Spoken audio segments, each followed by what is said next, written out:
So I've never really understood the rationale, or at least even the claimed rationale, behind these sort of so-called humanitarian blockades, right? So President Obama has just recently announced that sort of try to normalize relations with Cuba. And, this is something that's always bothered me. I actually know some people who live in Cuba, and it goes without saying, I think, that the blockade, the embargo against Cuba, has really impacted the Cuban people. It hasn't really affected the leadership there, of course. They've been in power for a hell of a long time. They've been in power since before the embargo began. So it hasn't been effective in sort of decapitating the leadership, regardless of your feelings about them politically. And of course, the rhetoric that we always hear about Cuba specifically, and other instances as well, is that this is about the people, that this is a brutal dictatorship, or this is a tyranny, or this is, these are communists, these are fascists, and so this is what we must do to help free these people. They're so tyrannized. And I think to a large degree, these embargoes, these blockades, hurt far more civilians than inaction probably would have. It certainly doesn't seem to impact the leadership very often. I mean, even the first invasion of Iraq, which I think could be argued was done under a lot of false pretenses, hurt a lot of Iraqis, but it didn't decapitate the leadership there. I think there's probably more going on there than meets the eye. I think there's a reason why they didn't get Saddam Hussein the first time, and they did the second time. But these blockades hurt a lot of people, and there's a lot of doublethink with regards to this. And I don't know if this is what people need to do to rationalize it to themselves, hurting and displacing and killing so many civilians, while at the same time saying, it's like we had to kill him to save him, right? While at the same time saying that you're doing this as a humanitarian thing, that you're doing this to rid them of some terrible leader, when that is clearly, if you're a student of history, not really worked. My thinking on it, and I actually don't condone this, not openly anyway. I mean, it's something I'm open to.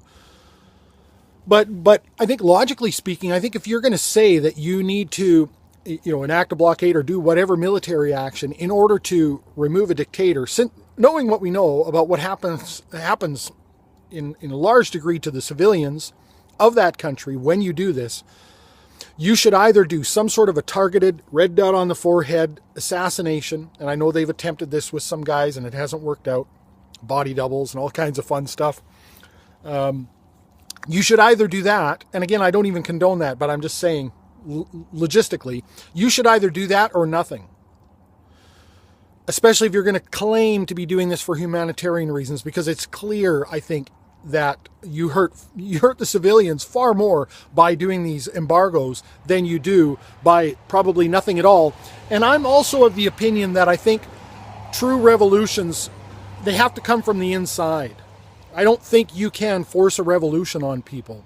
I think if the people aren't ready, and you go in there and there are plenty of examples, right? Myriad examples of this. If the people aren't ready to revolt, if they haven't come to the point where they've said, we demand freedom, I'm mad as hell and I'm not going to take it anymore, then if you go in there and militarily decapitate the leadership and try to install a democracy, you're just creating a vacuum that's going to be filled by some other power-hungry group, because the civilians, the citizenry hasn't reached that point yet. I don't think you can do that. But what I found interesting was watching Fox News, as I do, the other night, was the doublethink from Bill O'Reilly when it comes to the differences between an embargo on Cuba and an embargo on Russia. Let's have a listen. And the president's rationale is if they see more Americans and more Americans go to Cuba, that will undermine communism more than the embargo, which really hasn't done much in 50 years other than impoverish the Cubans. I don't think that's a bad point. It'll be interesting to see how Congress deals with it. So there we have it, a pretty open and clear admission and observation by Bill O'Reilly that the blockade against Cuba hasn't done much to weaken the Cuban government, that all it's really accomplished is to impoverish the Cuban people and alienate and isolate them and make refugees out of a lot of them and cause them to risk life and limb to cross a 90-plus mile stretch of ocean to come to somewhere more free. Let's do a consistency check and see if Bill will be as consistent on his views on the efficacy of blockades.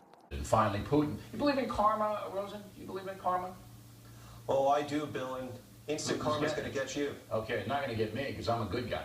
I left that part in there for you. I knew you'd like it. But Putin's a bad guy, and now the Russian economy is collapsing, including their currency, the ruble. Why is that happening, Rosen? Well, for a variety of reasons. A boiling point was reached this week when Russia's central bank announced that it's hiking its key interest rate from 10.5% to 17%, the largest such increase in 15 years. It's intended to prop up the Russian currency, the ruble, which has plummeted against the dollar, really to a couple of things. Number one, falling oil prices around the world, and that's so key to the Russian economy. And also the sanctions that the U.S. and the European Union imposed in the wake of the Ukraine crisis. Those sanctions are going to get tougher by week's end. Mr. Obama is going to be signing a measure punishing the defense industry. And it's his karma because Putin's a bad guy. He's killing people, invading countries he shouldn't. And this Russian economy could go. This could be a depression, not a recession. So, of course, this doesn't make much sense unless Bill is suggesting that the average citizens of Russia, the people who are really going to be impacted by this upcoming depression, as he calls it, are bad people. It doesn't make much sense to talk about karma with regards to any kind of increasing pressure in terms of a blockade or embargo against Russia. Just not a lot of consistency here from Bill O'Reilly. And I don't think there'd be a lot of consistency either if that same weakening oil dollar were to impact the United States, who's also, a producer of oil. Then suddenly I don't think we'd be talking about karma, right? Or, there was no talk about karma when 9/11 happened, right? So it's only because, of course, it matches his ideology and his geopolitical viewpoint on things. I do think it's a good thing that relations with Cuba they're attempting to normalize them. I think that'd be good for everyone involved. I think it's be a good place to go and visit and help stimulate that economy. The Cuban people are wonderful people. And so it's really sad to me that this embargo has lasted so long as it has. But I think it's ludicrous to run around talking about karma when you're not even being consistent about your statements on the efficacy of these embargoes and who it actually impacts. Karma indeed. Thanks for watching.